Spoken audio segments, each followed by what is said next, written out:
السلام عليكم. اليوم ان شاء الله غادي نوجد معكم هذا لو ميني غوتي، ماشي غوتي كبير ولكن غير ان ميني غوتي في تhermomix. كيطيب في تhermomix، كيوجد في تhermomix، كيجي رائع رائع. بالنسبه لهاد المقادير ديال اليوم ففقط يعني ما بين 500 600 غرام. كتقدروا ديروا به لي ساندويتش اولا تحطوه هكا بوغ اكومباني لي سالاد. كيجي زوين بزاف وحسن من ديال احسن بزاف من ديال الزنقه. فندوزو المقادير بحول الله. هنا عندنا العطريه، عندنا اولا قزبر حبوب، سكينجبير، تحميره الابزار. عندنا هنايا هذه العطريه ديال الباربيكيو، وعندي البزار الابيض، وعندي هنا تقريبا 600 غرام ديال اللحم ديال الدجاج ولكن من الفخذ ديسوسي وكتقطعيه ماشي ديال الصدر. وعندي الفلفلات. اول حاجه كندير 5 ثواني على سرعه 4.5 باش كناشي الفلفله.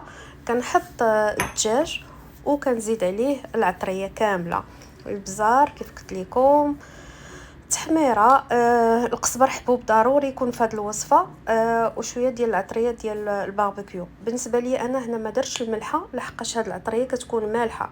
عندي جوج صفر ديال البيض. كيف كتعرفوا هذا الميني غوتي ما فيه حتى شي ماتيغ غراس. الصفر البيض كيزيد كيلذذو، كيدير فيه واحد شويه ديال الليدام. هنا عندي ثومه غبره وعندي شويه الهريسه بالنسبه للناس اللي كيبغيوها. كنمشي للترموميكس ديالي في لا فونكسيون اشي وكنختار انني نطحن الكفته ديال الدجاج.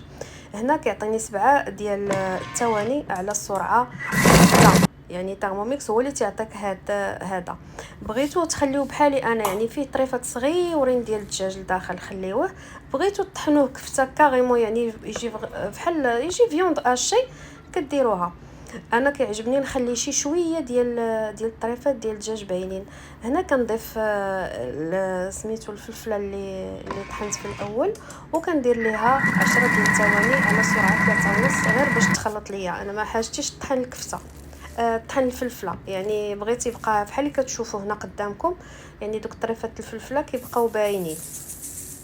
كندوز البلون طرافاي ديالي، كنفرش فيه واحد البابي كويسون، كنرش عليه العطريه ديال الباربيكيو. الا ما بغيتوش ديروا غير ان ميلونج ديال العطريه صافي، وكنبقى نلوي. يعني يقبلوا عليا على التصويره كنصور بوحدي غير بيد وحده. هنا كنلوي البابي كويسون على الدجاج وكنحاول نزيرو مع الجناب مزيان، وكندير واحد التفريش وحده اخرى ديال بابي الومنيوم وكنعاود نلوي فيها.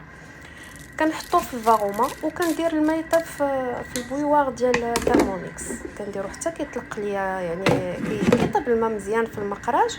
وعاد باش كنجي كنعقل المده ديال الطهي ديال الدجاج ديالي، اللي كتقدر تراوح ما بين 30 حتى ل 35، يعني ما كتفوتش هاد المده هذه. انا درت لها 30 دقيقه فاغوما على سرعه 2. هنا انا درت السرعه 2 غير باش يطلع داك البخار يعني ويطيب اللحم مزيان صافي. اهم حاجه البنات من مور ما يطيب كتخليوه ملوي في البابي كويسون ديالو وكتحطوه في الثلاجه حتى كيبرد مزيان. انا هنا راه زربت عليه على ودي التصوير، ولكن من الاحسن خليوه يبات. ملي كتخليوه يبات كيجي احسن، لا في التقطاع يعني هو كيجي زوين مذاق غير في التقطاع باش كيجي احسن وسهل في التقطاع. هنا انا رافقته مع شلاضه اولا الخس والخيار اللي عندكم، شويه الموتزاريلا، فلفلات باللوان، مطيشه. المهم شي حاجه اللي غادي ديروها في ساندويتشات وغادي تجي زوينه، شي حاجه صحيه ديال الدار ما كتاخذش بصفه نهائيه الوقت وكتجي ساهله ولذيذه. البنات راه عرفتي شحال، راه بحال اللي كتاكلوا طحين معمر ولا كتاكلوا شي حاجه لذيذه بزاف، ماشي بحال ديك لا شاركوتري ديال الزنقه. وبالصحه والراحه.